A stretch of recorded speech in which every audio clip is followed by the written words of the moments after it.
How's it going, everybody? Welcome back to week number 2, NFL DraftKings player picks. So, bear with me. I'm a little bit sick. I've been sick for about a week now. I thought it was COVID, got tested, it came back negative, but definitely have those type of symptoms, and my voice has just been kind of shot. So, bear with me during all this. I'm going to try to get through it. Hope you all enjoy it. Make sure you like, comment, and subscribe. But this is week number 2. We're going to be going over our value, our safe, and our risky player for the 3 main positions, quarterback, wide receiver, and running back. Looking back at last week here, our week 1 recap. So for the quarterbacks, my quarterback that was my safe player was Sam Darnold. He scored 20.06 DraftKings points at a price of $5,000, which came in at right about a 4x value. So that's really good value for, how cheap he was, but not even the best one I had of the day on those guys. So Kyler Murray was my safe player. He was 7,600 and his value was 4.5x, which that's very good value. I believe Kyler Murray was the second highest scoring quarterback behind only Patrick Mahomes, but he was also cheaper than Patrick Mahomes. I'm not sure what Patrick's value was compared to Kyler's, but either way, we'll take that. Jalen Hurts was my risky guy. He scored 28.76 fantasy points at a price of $6,400, which is also a 4.5x value, so we'll definitely take that. Running backs, however, I only really hit on one, Chase Edmonds. He scored 14.6 points at a 4.6 thousand price tag, so that's a 3.2x, which is it's not great, but it's not bad at all.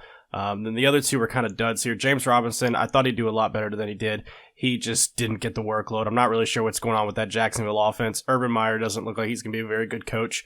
And all in all, it just looked really bad. So he only had a 1.3x, but it is what it is. Najee Harris, however, was definitely my worst pick of the week. He had a 5.9 points at 6.3K, which is a 0.9x value. He definitely had opportunity. The offense was kind of stagnant. This was the first game, I believe, that offensive line played a whole game together, so it is what it is. Najee will definitely bounce back from that. Not that big of a deal. Wide receivers, though, I hit pretty well on all these. So my value guy was Rondale Moore. He scored 10.8 points at a price of baseline of $3,000, so that's 3.6x value. We'll definitely take that. My safe wide receiver was Keenan Allen. He scored 22 points, got the bonus as well for the 100 yards. Price of 6.9K. That is a 3.2x value, so pretty solid as well. And then my risky guy was T. Higgins, coming in at 15.8 points at a 4.7K price tag, which is a 3.4x value. He did get saved by a touchdown. He did miss a couple snaps, so he had to go into the locker room, got carted off, had to get an IV. So his points could have been a little bit better, but we'll definitely take that overall. So pretty good first week. Not mad about it at all. And we're going to go ahead and move on into the quarterbacks for week 1. All right, so our quarterbacks for week number 2 here. We got Teddy Bridgewater as our value QB. He's coming in at a price tag of 5.4K. He's facing the Jacksonville defense, who got absolutely torched by Tyrod Taylor. They gave up 291 yards and 2 touchdowns to Tyrod. It's not the craziest game ever, but I'm pretty sure Jacksonville was the favorite in that game, and they did lose, and it really wasn't even remotely close, to be quite honest. So I'm going to have Teddy Bridgewater as our value guy. Last week, he completed 77.8% of his passes, which comes in at the second highest total of any quarterback for week 1, which is very impressive. He also had 9 different players that caught passes for him, so he's spreading the ball around. I believe he had 28 completions into 9 different players, so that's really impressive. It is something that we like to see. He also has a really good defense here in Denver, so that could lead to some pretty good field position. Jacksonville turned the ball over quite a few times in week 1. I believe Trevor Lawrence had 3 interceptions, and if that happens again, you could see some pretty good starting field position here for the Denver Broncos, and Teddy Bridgewater could put up a couple touchdown passes for sure. I will say, though, he did lose Jerry Jeudy to an injury. I think it was a high ankle sprain. He's going to be out for a couple weeks, but he still has a solid tight end in Noah Fant and a couple good young receivers. Cortland Sutton's back from injury, so that's always a good positive. And he also has he has Melvin Gordon. That's a good pass-catching running back as well. So we like to see that. He's definitely going to have some players he can still throw the ball to. So at 5.4K, he's a really good value player. Our safe player this week is going to be Russell Wilson. He's coming in at 7.5K. I think he is the second or third most expensive player on this slate. I think he's second, actually. He's facing Tennessee defense, who allowed the second most fantasy points to a QB in week 1 against Kyler Murray. Kyler also had 5 touchdowns in week 1 against this defense. And Russell Wilson torched the Colts defense last week, who finished 11th in points per game in 2020. So they're pretty solid defense, not the best, but they were a solid defense last year, and they just got absolutely torched to Russell Wilson. They gave up 4 passing touchdowns to him, and he just looked great all in all. And Tennessee just arguably has the worst secondary in the entire league. They're not a good defense at all. Their secondary in particular is really, really bad. And if you know much about fantasy football, every year it just never fails that Russell Wilson's just always an MVP candidate, and then it goes through about half the year and then it just kind of falls off. Last year it was like, oh, Russell Wilson clear-cut MVP through like 5 or 6 weeks, and then it kind of went downhill after that. But Russell Wilson here in week 2, I think he's going to be a great pick, safe play for sure. At 7.5K, I would put him in a lot of your lineups. My risky player is going to be Jalen Hurts. He's facing San Francisco, who's a very good defense, but didn't fully show it in week 1. Obviously, Jalen Hurts was also my risky player last week as well, and it paid off for me, so I'm really happy about that. But last week, he got to play the Atlanta Falcons, who are just awful in general. They're probably worse than Tennessee, which says something because Tennessee is pretty bad. So it's definitely a big upgrade on the defense. He's going from playing probably the worst defense to top 3, top 4 defense in the league. They may not have shown it last week, but they're definitely up there. Jalen Hurts had his best outing last week, though, as a starter. He had 264 passing yards, 62 rushing yards, and 3 total touchdowns. I believe they were all passing touchdowns as well. He showed a really good connection with the rookie Devontae Smith. He connected for a touchdown as well on the left side of the end zone, so we like to see that. San Francisco gave up 33 points against Detroit last week, but the score was 41-17 until there was 2 minutes left in the game, and they gave up 16 points in the last 2 minutes. I believe they recovered an onside kick or something like that, and a fumble might have happened. I'm not really exactly sure all of what went down, but they only gave up 17 points until the last 2 minutes of the game, so they were playing pretty well. They did also have a defensive touchdown, so Jalen Hurts is a bit risky. He's going from Atlanta, who was awful, to now a team that has one of the best pass rushes in the league. Nick Bosa is a great young player, and he's definitely going to get pressured a lot more in this game. So it's a risky play, but Jalen Hurts could definitely pay off for you at quarterback. Moving over to the running backs here. Chris Carson is going to be my value running back. He's coming at a price of $6,100, so kind of in the middle tier of running backs. He's not the cheapest. He's not the most expensive. He's facing a Tennessee defense who's just flat out bad. I've been saying how bad their secondary is. Their defensive line is better than their secondary, but it's still not that great. They allowed 136 rushing yards to Arizona in week 1. Chris Carson played 77.8% of the snaps in week 1 and had all but 3 carries out of the running backs. A couple other wide receivers had a few carries, and then obviously Russell Wilson had some carries as well. But he got the vast majority of running back carries, which we like to see. He had 5.7 yards per attempt, which is very impressive, and had 91 rushing yards, along with 3 catches for another 26. He wasn't able to punch it into the end zone. Russell Wilson had 4 passing touchdowns, and there just wasn't any rushing touchdowns to be allowed in that game, I guess. All in all, Chris Carson had a very nice outing. 5.7 yards per attempt is something we like to see. He should see another 20-touch game somewhere around there, and I'm thinking he should be able to break 100 rushing yards in this game and probably get a touchdown as well. Obviously, Tennessee got kind of torched.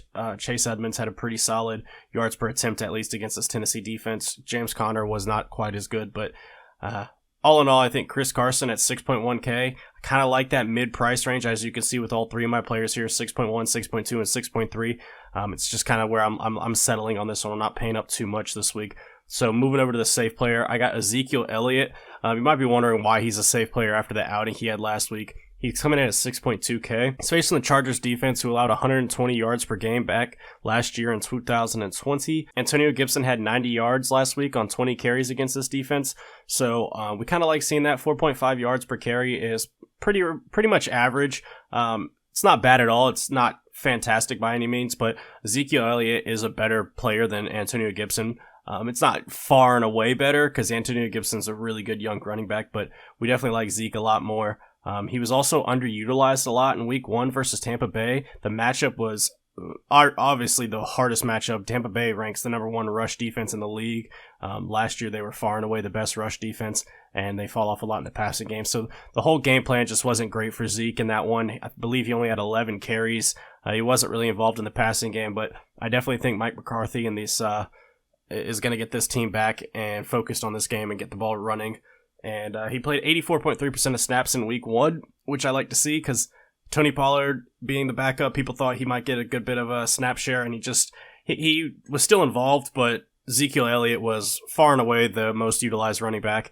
I'm thinking he's going to get 25 touches, probably somewhere around there. He's going to be involved in the pass game a little bit more this week, and I just don't see him having nearly as bad of a week as he did last week. So Ezekiel Elliott, I think he's a really safe play, especially at 6.2K. I'd lock him in some lineups. My risky player, yet again, I'm going with Najee Harris, 6.3K. I know some of you might think I'm crazy for this, but He's facing the Raiders defense, who gave up 189 rushing yards in week 1. Now, like 90 of those were to Lamar Jackson, so that is a little bit skewed. But even then, it's still, they just didn't look like they knew how to tackle it all on that defense. And Lamar's a hard guy to tackle, but they just struggled all around on that defensive side of the ball. He had a bad game in week 1, only getting 45 rushing yards and had 1 reception for another 4 yards. He did, however, carry the ball 16 times, so it's definitely a pretty good indication that he's going to get around 20 touches a game at least. That's how it's looking to me, at least. I'm a Steelers fan, and I didn't really get to watch the game because I was at a wedding. All in all, Najee Harris, I think he's going to be on a good track to be a really good player. So they also have a new offensive line in Pittsburgh, and they just haven't had time to gel yet, but I think it's going to be much improved on their 2020 season, which they were worst in the league. I don't think this offensive line got any reps together in the preseason, so that was really their first time playing as a full 5-man offensive line. And, offensive lines need some time to get their chemistry together and gel together well, so give them a little bit of time. I think they could be a little bit improved this week on what they did last week, so I think Najee Harris can be a great player. Tyson Williams averaged 7.2 yards per carry against the Raiders on Monday Night Football. He looked really good in that game. Honestly, I think Tyson Williams, if he's not in your fantasy league, he's going to be picked up on waivers on Wednesday, I think is when most waivers go through. So Najee Harris should be able to do something similar. Probably not 7.2 yards per carry, but if he can average 4 or 5 yards per carry and get 20 to 25 touches, he's going to pay off this price tag for sure, because he's probably going to get a touchdown or 2. He was also, surprisingly enough, this stat shocked me because I didn't get to watch the game. He was the only running back that got to play 100% of the snaps on the field. No other running back played 100% of the snaps. Najee Harris did not leave the field for this offense. That just shows how big his usage can be. 100% of the snaps this guy was on the field. Najee Harris, although he's risky, this guy could really pay off his price tag, and he will at some point this year. And I think this Raiders defense, they're the type of defense that's going to let him do that. All right, moving over to the wide receivers here. My value player is going to be Cole Beasley, coming in at 4.6K. He's facing a Miami defense who is obviously a pretty strong defense. They're in the top half, at least, in the league, if not top third. They allowed 281 yards and a touchdown to the rookie Mac Jones last week in New England. Xavier Howard, he's probably the best corner, if not top 3, top 4 corner in the league at the very worst. It seems like he's most likely going to shadow Stephon Diggs for most of the game, which is going to leave Beasley to have a pretty big role and be a big focal point for Josh Allen. Xavier Howard is one of the corners that will shadow a specific player, and Stephon Diggs is the clear-cut wide receiver 1 on this team. He's probably a top 3 receiver in the league right now, at least usage-wise, so I think Xavier Howard's definitely going to just shadow him most of the game, and Cole Beasley could have just a huge role because of that. Beasley had 13 targets in week 1 versus the Steelers. They threw the ball like 51 times, I think is what it was. I don't imagine that would happen again. I think Beasley's targets will obviously go down on that. He's not going to get 13 targets, most likely. I'm thinking he'll probably get around 10, maybe 11. Hopefully he can reel in about 7 or 8 of those, maybe even get a touchdown. But at 4.6K, that's just really good value. Josh Allen played pretty bad in week 1. I think he's going to bounce back. Obviously, we all know Josh Allen was an MVP candidate to start the year. He had a really bad game against Pittsburgh, but that's a really good defense, and Miami's just not quite as good as that Steelers defense. So 4.6K, this is a really good value for Cole Beasley. My safe player is going to be Keenan Allen yet again, just like last week. He's just always safe. He's always disrespected. I mean, this price tag, $7,000, a little bit too cheap for him, in my opinion. He's facing the Dallas Cowboys, who are just awful on defense. They're really, really bad. They got smoked by Tom Brady and the Tampa Bay Buccaneers last week. All the receivers were feasting. I guess not Mike Evans. He didn't have that great of a game, but either way, he caught 9 of 13 targets in week 1 for 100 yards and had 22 DraftKings points with a 3-point bonus for breaking 100 yards. He should see similar usage in numbers, but can hopefully punch in a touchdown this game as well. Obviously, they played the Washington football team's defense in week 1, which is much better than the Dallas Cowboys defense by a long shot. So it was a pretty low-scoring game. I think they only scored 17 points in that game. I don't see how in any scenario they score any less than like 24 or 27 points in this game. Justin Herbert's another good QB option as well to pair with Keenan Allen, but they are a 3-point favorite, and this is the highest game total of anyone on the slate. So Keenan Allen at 7,000, he's a really safe play. I'd lock him into some lineups for sure. My risky player, and I definitely think this might be a little bit too risky, but I really like Allen Robinson. I think he's one of the most underrated receivers in the league. I think if he ever had an actually good quarterback, quarterback, he'd be a top 5 receiver in my opinion. He's facing Cincinnati, who gave up 336 yards in week 1 to Kirk Cousins, who's by no means a great quarterback. He's just an okay quarterback. Many people are calling for Justin Fields to start this game. I don't think that's going to happen. It's probably still going to be Andy Dalton, unfortunately. But Allen Robinson, as I said, I think he's a top 5 talent level receiver. He just needs the quarterback to be able to help him produce the numbers to support that statement. He got guarded a lot by Jalen Ramsey in week 1. They were going against the LA Rams. Jalen Ramsey, arguably the best corner in the game. This week, he's going to have a much easier matchup going against the Cincinnati Bengals. He had 11 targets in week 1. He just couldn't really produce on those numbers. His yards per catch were pretty low, so that's not great. But he got 11 targets. That's something you like to see. His usage was still really high. The thing is with Allen Robinson is he's just, his talent level is so high that, one of these weeks he's just going to have a breakout week like he does every year. He's going to see 11, 13, 15 targets, something like that, and catch 9 or 10 balls and have 120 yards and a touchdown. So he played 91.3% of the snaps in week 1, which is really good to be looking towards. I just think Allen Robinson, if the quarterback play is there, Allen Robinson's going to be running good routes. He's going to get open at some point. They just need to get the ball into the area where he is, and I think he can definitely put up some pretty good numbers at 6.2K. All right, so that's going to wrap up all my picks here for week 1. You got my value player, my safe player, my risky player in the 3 main positions. So like I did last week, I'm just going to touch on a quick tight end. This week, my tight end's going to be Noah Fant. Jerry Jeudy's out of the game this week.